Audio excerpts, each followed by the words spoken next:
Good morning everyone. Illume biology chapter 18th class 11th का आज हम लोग यहाँ पे शुरू करेंगे। चैप्टर का नाम है बॉडी फ्लूइड्स एंड सर्कुलेशन। ठीक है, और ये पहला पार्ट है इसका जिसमें हम लोग बात करेंगे बेसिकली अबाउट ब्लड। तो यहाँ से हम लोग इंट्रोडक्शन वाला पार्ट शुरू करते हैं। अभी रिसेंटली में हम लोगों ने ब्लड के ऊपर बहुत डिटेल्ड वीडियोस अपलोड किए थे, MBBS के लेवल तक के थे। तो अगर आप MSc या UGC नेट या कोई हायर एग्जामिनेशन की तैयारी कर रहे हो तो वो डिटेल वाले वीडियोस भी आप देख सकते हो। यहाँ पर हम लोग केवल NCERT रिकैप सीरीज़ के वीडियोज़ हैं ये, इसलिए हम लोग केवल और केवल NCERT तक ही अपनी नॉलेज को सीमित रखेंगे। हाँ ठीक है, आपको कंसेप्ट समझाने के लिए ज़रूर हम कुछ बातें ज़रूर डिटेल में करेंगे यहाँ पर, लेकिन समझेंगे और याद उतना ही करेंगे, टर्म्स उतने ही सीखेंगे जितने NCERT में दे रखें।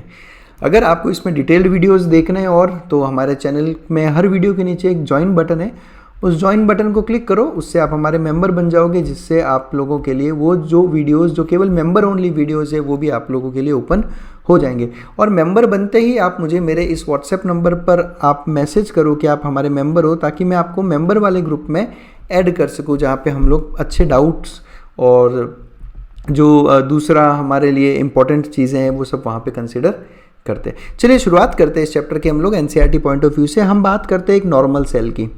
इस नॉर्मल सेल को सर्वाइव करने के लिए कंटिन्यूस अमाउंट में ऑक्सीजन की ज़रूरत पड़ती है। क्यों ऑक्सीजन की ज़रूरत पड़ती है इसको? क्योंकि अगर आपको इसे एनर्जी देनी है तो आपको इसे ऑक्सीजन और न्यूट्रिएंट्स प्रोवाइड करने पड़ेंगे। अब ये सेल क्या करता है, ये जो न्यूट्रिएंट्स हैं सेल्स के, जैसे ग्लूकोज, हमने कंटिन्यूस ग्लूकोज की सप्लाई सेल को दी, ये ग्लूकोज इस ऑक्सीजन के साथ रिएक्शन करेगा। ग्लूकोज और ऑक्सीजन का रिएक्शन होता है जिससे बनता है कार्बन डाइऑक्साइड और वाटर। इसी रिएक्शन को क्या कहते हैं? दिस इज सेल्यूलर रेस्पिरेशन, जो आप NCERT में पढ़ते हो। ठीक है, ये हो गया सेल्यूलर रेस्पिरेशन। अब यही वो रिएक्शन है जिससे आपकी बॉडी के सेल्स एनर्जी डिराइव करते हैं। अब इस रिएक्शन में कार्बन डाइऑक्साइड नाम की एक गैस का फॉर्मेशन होता है जो कि बेसिकली हार्मफुल है, एक वेस्ट गैस है ये और हार्मफुल रहती है। अगर इसका कॉन्सेंट्रेशन लगातार सेल में बढ़ता गया तो ये सेल के लिए टॉक्सिसिटी प्रोड्यूस कर सकती है। इसलिए ज़रूरी है कि उस बनती हुई कार्बन डाइऑक्साइड को और इसके अलावा और जो नाइट्रोजनस वेस्ट बन रहे हैं सेल में, उनको कंटिन्यूस सेल से बाहर निकाला जाए। तो जहाँ पर आपको एक तरफ ऑक्सीजन और न्यूट्रिएंट्स की कंटिन्यूस सप्लाई देनी है सेल को, उसी तरफ आपको साथ साथ में कार्बन डाइऑक्साइड और नाइट्रोजनस वेस्ट और इवन दूसरे वेस्ट को कंटिन्यूसली इन सेल्स से निकालना है, ताकि इन टिश्यूज़ की हेल्दी फंक्शनिंग हो सके। अगर कार्बन डाइऑक्साइड को नहीं निकाला जाएगा तो ये टिश्यूज़ में टॉक्सिसिटी होगी और ये हेल्दी फंक्शन नहीं कर पाएंगे। तो हमें हमारी बॉडी में, चाहे कोई भी एनिमल की आप बात करो, एक एफिशिएंट मैकेनिज्म बनाना पड़ेगा जिस मैकेनिज्म के थ्रू हम इन सब्सटेंसेस का ट्रांसपोर्ट कर सकें, सेल्स तक पहुंचा सकें और सेल्स से लेकर जा सकें। तो आइए उसी की हम बात करते हैं कि डिफरेंट एनिमल्स में किस तरह से इस ट्रांसपोर्ट को अचीव किया जाता है। हम लोग सबसे पहले बात करते हैं स्पॉन्जेस और सिलेंट्रेट्स, सबसे प्रिमिटिव एनिमल्स है ना। आप एनिमल किंगडम जो पढ़ते हो तो सबसे पहला फाइलम जो आप पढ़ते हो वो स्पॉन्जेस या पॉरीफेरा है, और उसके बाद में सिलेंट्रेट्स यानी प्रिमिटिव एनिमल्स हैं ये बिल्कुल। आप सिलेंट्रेट्स, स्पॉन्जेस और सिलेंट्रेट्स में एक बहुत बढ़िया मैकेनिज्म रहता है। तो ये जो पिक्चर है ना, ये प्रॉपर एक स्पॉन्ज का पिक्चर है। ये स्पॉन्जेस कैसे अचीव करते हैं कंटिन्यूस ऑक्सीजन और CO2 का ट्रांसपोर्ट? तो देखें, स्पॉन्जेस की बॉडी पे आपको बहुत सारे छोटे छोटे पोर्स देखने को मिलेंगे। आपके कोर्स में भी है ये। इन पोर्स को कहा जाता है ostia. These pores are called as ostia, और इसका सिंगुलर रहता है ऑस्टियम। एनिमल किंगडम में दे रखा है आपके NCERT में। तो आपको ये पोर्स दिख रहे होंगे सारे, बहुत सारे। ठीक है, और इनकी बॉडी में ऊपर की तरफ एक बहुत बड़ी ओपनिंग होती है। इस ओपनिंग को कहा जाता है ऑस्क्यूलम। ये देखो आपकी ऑस्क्यूलम है, दिस इज ऑस्क्यूलम। अब होता क्या है इसमें, अब ये तो सारे के सारे एक्वाटिक एनिमल्स हैं, तो इनके चारों तरफ वाटर प्रेजेंट रहता है। तो ये जितने भी पोर्स आपको दिख रहे हैं, ऑस्टिया आपको दिख रहे हैं, इन ऑस्टिया के थ्रू वाटर अंदर एंटर करता है इनकी बॉडी के। अब इनकी बॉडी के अंदर ये आपको देखो एक कैविटी दिख रही होगी आपको, इसको स्पॉन्जोसील कहते हैं। ठीक है, ये कैविटी दिख रही है, अंदर से खोखला है, मतलब वो ऐसे। तो वाटर इन ऑस्टिया के थ्रू एंटर कर गया, और एंटर करके कहाँ जाएगा? इस बॉडी की कैविटी के अंदर। ठीक है, ये अंदर एंटर कर गया, और अंदर एंटर करने के बाद ये वाटर वापस यहाँ से बाहर निकलेगा। यानी इन शॉर्ट में ये कहना चाहता हूँ कि ऑस्टिया के थ्रू, इन पोर्स के थ्रू वाटर अंदर गया, अंदर जाने के बाद वापस ऑस्क्यूलम से बाहर आया। अब इस वाटर में जो डिजॉल्व्ड ऑक्सीजन है, इस वाटर में जो न्यूट्रिएंट्स हैं ये सारे के सारे वाटर के साथ इन होल्स से इनकी बॉडी में एंटर करते हैं, सेल्स इनको कंज्यूम करते हैं और वापस जब वाटर बाहर निकलेगा तो इस वाटर के साथ कार्बन डाइऑक्साइड प्लस वेस्ट जो है बाहर निकाल दिए जाते हैं। तो सिंपल सा सिस्टम होता है स्पॉन्जेस और सिलेंट्रेट्स में ट्रांसपोर्ट करने का। तो they circulate water from the surroundings through the body cavity and then they exchange the substances through this water. तो जो वाटर अंदर आया है और उसी वाटर से एक्सचेंज करेंगे, ऑक्सीजन न्यूट्रिएंट्स ले लेंगे और उसी वाटर में CO2 और वेस्ट डाल के वापस उसको ऑस्क्यूलम से बाहर निकाल देते हैं। ठीक है, ज़्यादा डिटेल में पढ़ना हो तो एनिमल किंगडम पे भी साइमल्टेनियसली वीडियोस अपलोड हो रहे हैं, तो आप वहाँ पर इनको देख सकते हो। वहाँ पे मैंने बहुत डिटेल में ये सब चीज़ों को एक समझाया है आपको, तो वहाँ पे और अच्छे से आपको समझ में आ जाएगा। फिलहाल मैं बात करूँगा हमारे मेन चैप्टर की सर्कुलेटरी सिस्टम की। अब हम बात करते हैं हायर ऑर्गेनिजम्स की। तो देखो हायर ऑर्गेनिजम्स में हमें और एफिशिएंट सिस्टम जो है बनाना पड़ेगा। इसके लिए हायर ऑर्गेनिजम्स में कुछ स्पेशल फ्लूइड्स प्रेजेंट होते हैं और इन्हीं फ्लूइड्स के थ्रू O2 न्यूट्रिएंट्स को ट्रांसपोर्ट किया जाता है सेल्स तक। और ये आप ऐसा समझ लो जैसे अब ह्यूमन बींग्स की बात कर लें तो ब्लड होता है हमारे में स्पेशल फ्लूइड, और मैक्सिमम ऑर्गेनिजम्स में आपको ब्लड ही मिलेगा। तो सबसे कॉमन अगर कोई फ्लूइड है तो वो है ब्लड। ब्लड के अलावा आपको लिम्फ नाम का एक और फ्लूइड मिलता है, उसका भी काम वैसे ट्रांसपोर्ट का ही रहता है। अब ब्लड और लिम्फ में डिफरेंस क्या है और क्यों दो अलग अलग फ्लूइड बनाए गए बॉडी में, ये सब हम लोग जब डिटेल में बात करेंगे सर्कुलेटरी सिस्टम की तो वहाँ पे मैं आपको समझाऊंगा कि लिम्फ का यूज़ क्या है। अब क्या होगा, जैसे कोई भी सेल है, इस सेल तक अगर मुझे ऑक्सीजन और न्यूट्रिएंट्स पहुँचाना है तो मैं ब्लड के थ्रू पहुँचाता हूँ इनको। जैसे ये कोई ब्लड वेसल है, ये ब्लड वेसल यहाँ पे ब्लड लेकर आ रहा है, ब्लड के साथ में ऑक्सीजन और न्यूट्रिएंट्स आते हैं तो ये यहाँ से सेल्स तक पहुँच जाते हैं और सेल से जो CO2 और वेस्ट निकलता है वो यहाँ से ब्लड में चला जाता है और ब्लड इसको ट्रांसपोर्ट कर लेता है। तो हायर ऑर्गेनिजम्स में इस ट्रांसपोर्ट के लिए एक स्पेशल फ्लूइड्स प्रेजेंट होते हैं जिन्हें कहा जाता है ब्लड। चलिए अब हम बात करते हैं ब्लड की, बात करते हैं यहाँ पे।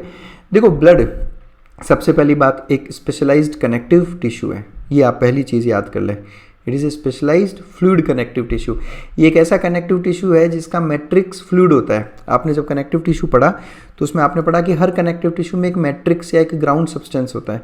क्या होता है मैट्रिक्स या ग्राउंड सब्सटेंस? मैट्रिक्स या ग्राउंड सब्सटेंस आप उसको कहते हो जिसमें उस टिश्यू के सेल्स प्रेजेंट होते हैं, है ना। अब ऐसा तो है नहीं कि सेल्स ऐसे ही रखे होंगे, कोई ना कोई आपको मीडियम प्रोवाइड करना पड़ेगा, उस मीडियम में वो सेल्स प्रेजेंट होते हैं। ब्लड एक ऐसा कनेक्टिव टिश्यू है जिसमें वो मीडियम या वो जो मैट्रिक्स है वो फ्लूइड मैट्रिक्स है ना, ब्लड फ्लो होता है। तो वो जो प्लाज्मा वाला कंपोनेंट जिसको आप कहते हो वो बेसिकली ब्लड का मैट्रिक्स है। अब आप इस पिक्चर को देखो, इस पिक्चर में आपको एक तो ये क्लियर फ्लूइड दिख रहा होगा, ये दिस इज प्लाज्मा। इस फ्लूइड को हम क्या कहते हैं? प्लाज्मा। और इस प्लाज्मा में आपको बहुत सारे अलग अलग सेल्स शो कर रखे हैं, है ना। ये RBCs है, देखो ये WBCs हो गए, ये प्लेटिलेट्स हो गए, ये सारे के सारे different types of blood cells हैं। क्लियर। तो ब्लड की मैं बात करूं तो ब्लड के बेसिक दो कंपोनेंट होते हैं। 55% of the blood is formed by plasma, जो उसका फ्लूइड वाला पार्ट है, उसका मैट्रिक्स वाला पार्ट है, और 45% is made up of formed elements. Now formed elements क्या है? फॉर्म्ड एलिमेंट्स जो आप RBCs, WBCs या प्लेटिलेट्स हैं, इनको कहा जाता है फॉर्म्ड एलिमेंट्स। ऐसा नाम क्यों रखा गया? वो इसलिए रखा गया बिकॉज आप सबको मालूम है कि चाहे आप RBC की बात करो, ये लाइन सुनना बहुत इंपॉर्टेंट है। RBC, WBC और प्लेटिलेट्स, ये तीनों तरीके के जो सेल्स हैं, इन सब का फॉर्मेशन होता है बोन में प्रेजेंट रेड बोन मैरो के अंदर।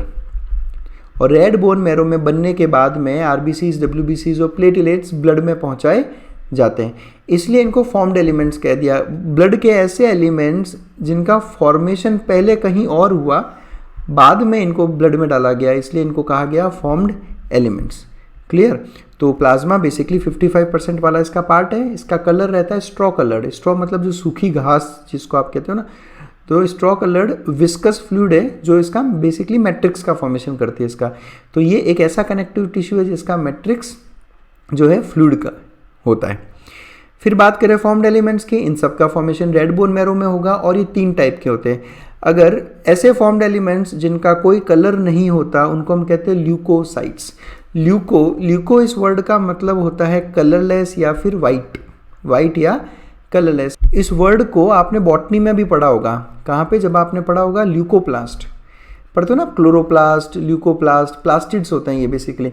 तो ल्यूको मतलब क्या होता है, वाइट, वहाँ पे भी उसमें आप देखना कलरलेस प्लास्टिड्स को ल्यूकोप्लास्ट कहा जाता है, तो वाइट या कलरलेस।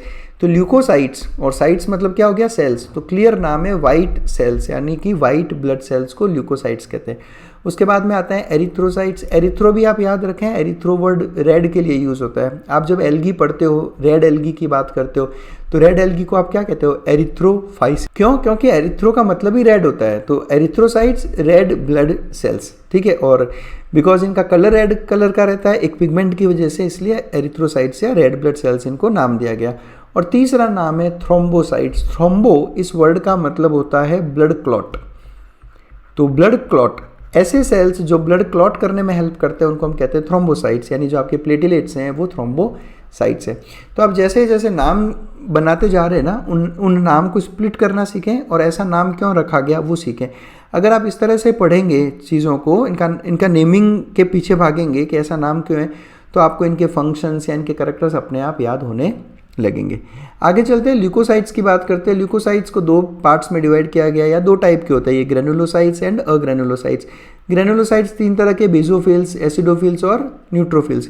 अग्रेनुलोसाइट्स दो टाइप के, लिम्फोसाइट्स और मोनोसाइट्स। इनके अब ऐसे नाम क्यों हैं वो हम लोग जब ल्यूकोसाइट्स की स्टडी करेंगे डिटेल में, वहाँ पे हम इसकी बात करेंगे। एक बात वापस रिपीट कर रहा हूँ मैं, नेक्स्ट वीडियोस में हम नहीं बात करेंगे इसकी। ये तीनों के तीनों formed elements red bone marrow RBM में फॉर्म होते हैं। तो आप अलग से याद नहीं करें कि आरबीसीज कहाँ बन रहे हैं या प्लेटलेट्स कहाँ बन रहे हैं, सब के सब रेड बोन मैरो में ही बनते हैं।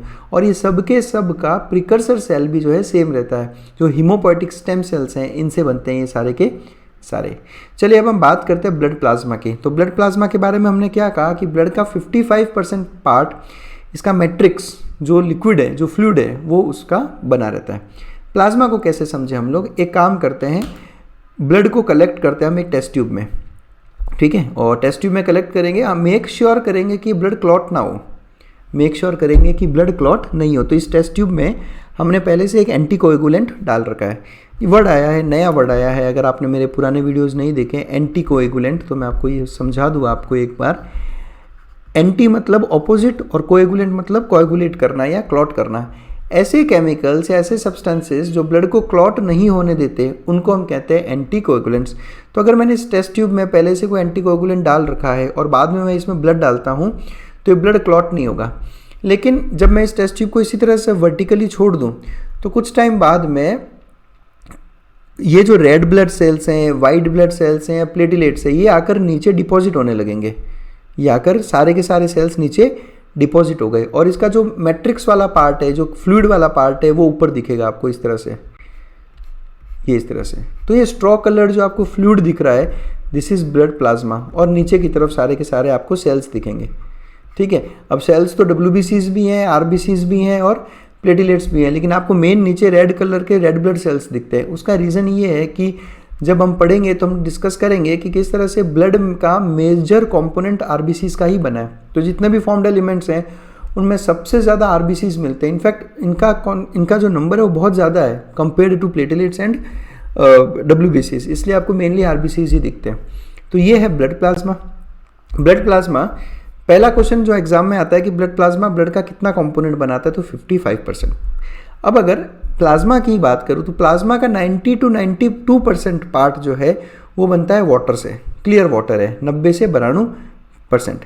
इसके अलावा प्लाज्मा में कुछ बहुत ही इंपॉर्टेंट प्लाज्मा प्रोटीन्स होते हैं जो प्लाज्मा का 6 से 8% बनाते हैं। ये सबसे इंपॉर्टेंट टॉपिक है प्लाज्मा प्रोटीन्स। प्लाज्मा प्रोटीन्स ज़्यादा डिटेल में नहीं जाते हुए जो मेन प्लाज्मा प्रोटीन्स है उसकी बात कर लेते हैं। सबसे पहला नाम है फिब्रिनोजन। अगर आपने ब्लड क्लॉटिंग पढ़ा है तो आपने फिब्रिनोजन का नाम ज़रूर सुना होगा, ये ब्लड क्लॉटिंग में हेल्प करता है। उसके अलावा एल्ब्यूमिन। एल्ब्यूमिन बेसिकली आपका जो ऑस्मोटिक प्रेशर है ब्लड का, जो ब्लड कोलॉइडल ऑस्मोटिक प्रेशर कहते हैं इसको, BCOP, blood colloidal osmotic pressure. तो वो जो ऑस्मोटिक प्रेशर या जो ऑस्मोटिक बैलेंस है ब्लड का वो एल्ब्यूमिन से बनता है। और तीसरा नाम है ग्लोबुलिन। ये नाम आपने कहाँ सुना है, ये नाम सुना होगा आपने क्लास 12th में, आप बात करते हो इम्यूनोग्लोबुलिन्स की। तो इम्यूनोग्लोबुलिन्स एक तरह के ग्लोबुलिन्स ही हैं। ग्लोबुलिन्स के अलग अलग टाइप होते हैं, उसमें से एक टाइप है इम्यूनोग्लोबुलिन। ग्लोबुलिन, इसका एग्जाम्पल समझ लो आप। और इम्यूनोग्लोबुलिन्स यानी कि आईजी जिसको आप कहते हो, आपने सुना होगा ना IgA, IgD, ये सारे नाम, ये सारी एंटीबॉडीज़ हैं। तो ग्लोबुलिन का काम क्या होगा? बॉडी का डिफेंस मैकेनिज्म। एंटीबॉडी क्या करती है आपकी बॉडी में? जब भी कोई एंटीजन एंटर करता है तो उसके साथ फाइट करती है। तो globulin body defence mechanism, albumin blood colloidal osmotic pressure और फिब्रिनोजन ब्लड क्लॉटिंग का काम करती है। फिब्रिनोजन के बारे में हम आगे पढ़ेंगे जब ब्लड क्लॉटिंग करेंगे, और ग्लोबुलिन के बारे में क्लास 12th में पढ़ेंगे। एल्ब्यूमिन के बारे में केवल आप इतना ध्यान रखें, ऑस्मोटिक बैलेंस के लिए रहता है। उसके अलावा ब्लड प्लाज्मा में मिनरल्स प्रेजेंट है, sodium, calcium, magnesium, bicarbonate ion, chloride ion, इस तरह के इलेक्ट्रोलाइट्स जो होते हैं वो प्लाज्मा में प्रेजेंट होते हैं। उसके अलावा ग्लूकोज, अमीनो एसिड्स, लिपिड्स, ये ट्रांजिट में होते हैं। ट्रांजिट का मतलब क्या हुआ? ट्रांजिट का मतलब हुआ कि बेसिकली ब्लड क्या कर रहा है, इन ग्लूकोज को, अमीनो एसिड्स को, लिपिड्स को ट्रांसपोर्ट कर रहा है टू दी सेल्स। तो बेसिकली ब्लड प्लाज्मा व्हीकल की तरह काम करता है, और ग्लूकोज, अमीनो एसिड्स, लिपिड्स इनकी सवारी है, मतलब ये ट्रांजिट में, ये ट्रांसपोर्ट किए जा रहे हैं, है ना, इसलिए ये ब्लड में प्रेजेंट होते हैं। और उसके अलावा प्लाज्मा में प्रेजेंट होते हैं ब्लड क्लॉटिंग फैक्टर्स, और ये याद रखें हमेशा इनएक्टिव होते हैं। ये एक्टिवेट कब होंगे? ये एक्टिवेट तब होंगे जब ब्लड को क्लॉट करना होगा। ब्लड को क्लॉट नहीं करना है तो ये सारे इनएक्टिव फॉर्म में प्रेजेंट रहेंगे, सारे के सारे फैक्टर्स। ब्लड क्लॉटिंग जब हम पढ़ेंगे तो इन क्लॉटिंग फैक्टर्स को और डिटेल में वहाँ पे डिस्कस करेंगे हम लोग। तो ये बेसिक प्लाज्मा का कंपोनेंट है। अब केवल इतना नहीं, बहुत कुछ होता है, प्लाज्मा प्रोटीन्स भी बहुत सारे होते हैं, ठीक है। तो अगर आप नीट यूजी की तैयारी नहीं करके कोई हायर एग्जाम्स की तैयारी कर रहे हो तो आप हमारी डिटेल वाले वीडियोस देख लें। ब्लड के ऊपर मैंने शायद, मुझे जहाँ तक याद है, 35 से 37 अलग अलग वीडियोज़ हैं, तो बहुत कुछ डिटेल में वहाँ पर डिस्कस किया हुआ है। नेक्स्ट बात करते हैं एक बहुत इंपॉर्टेंट टॉपिक, सीरम। सीरम का मतलब क्या होता है? वापस मैं एक टेस्ट ट्यूब लूँगा, लेकिन इस बार मैं टेस्ट ट्यूब में एंटीकोएगुलेंट नहीं डाल रहा। ब्लड निकाला बॉडी से और मैंने इस टेस्ट ट्यूब में डाला। इस टेस्ट ट्यूब में कोई एंटीकोएगुलेंट नहीं है, यानी कि ब्लड क्लॉट हो जाएगा। अब जब ब्लड क्लॉट होगा तो प्रेसिपिटेट बनता है, और प्रेसिपिटेट बन के ये क्लॉट जो जेली लाइक सब्सटेंस है वो तो आकर नीचे जम जाएगा। ये क्लॉट आकर नीचे जम गया, और ऊपर की तरफ का आपको एक फ्लूइड दिखेगा। इस फ्लूइड को हम कहते हैं सीरम। इस फ्लूइड को हम क्या कहते हैं? सीरम। तो बेसिकली आप ये कह सकते हो कि सर ये तो एक तरह से प्लाज्मा ही हुआ। तो बिल्कुल आप कह सकते हो कि ये प्लाज्मा ही है, लेकिन इस प्लाज्मा में क्लॉटिंग फैक्टर्स नहीं है। इस प्लाज्मा में क्लॉटिंग फैक्टर्स नहीं है। क्यों नहीं है क्लॉटिंग फैक्टर्स? क्योंकि क्लॉटिंग फैक्टर्स क्लॉट बनाने में यूज़ हो गए, तो क्लॉटिंग फैक्टर्स तो यूज्ड अप हो गए। तो serum is exact plasma without clotting factors, इसको सीरम कहा जाता है। तो plasma without the clotting factors is called as serum. तो ये इसका डेफिनेशन भी है, और इसको याद करने का तरीका कि अगर आप प्लाज्मा में से क्लॉटिंग फैक्टर्स निकाल लो तो जो पीछे बचा वो एग्जैक्ट सीरम है, तो वो सेम कंपोनेंट सीरम का भी रहेगा। लेकिन सीरम नॉर्मली प्रेजेंट नहीं होता। सीरम तभी बनता है जब ब्लड का क्लॉटिंग होता है। बाकी हम इसको डिटेल में, हमने ब्लड क्लॉटिंग को बहुत डिटेल में वीडियोस बना रखे हैं मैंने, आप चाहो तो वहाँ पे उनको डिटेल में देखो, आपको और अच्छे से समझ में आएगा। नेक्स्ट वीडियो में हम लोग बात करेंगे अबाउट फॉर्म्ड एलिमेंट्स, आरबीसीज, डब्ल्यूबीसीज और प्लेटलेट्स। अगर आपको किसी भी तरह के डाउट्स हैं तो मुझे इस नंबर पे व्हाट्सएप कर सकते हो, मेल कर सकते हो, या इंस्टाग्राम पे मुझे मैसेज कर सकते हो। देखो बेहतर रहेगा अगर आप व्हाट्सएप करो तो, क्योंकि इसमें हम सबसे जल्दी आपको रिप्लाई दे पाएंगे। और अगर आप हमारा चैनल ज्वाइन करते हो, सपोर्ट करते हो, हमें मेंबर बनते हो हमारे, तो आप इस नंबर पे मुझे व्हाट्सएप करें ताकि मैं आपको हमारे मेंबर वाले ग्रुप में ऐड कर सकूं। तो बस that's it. Thanks a lot for watching us.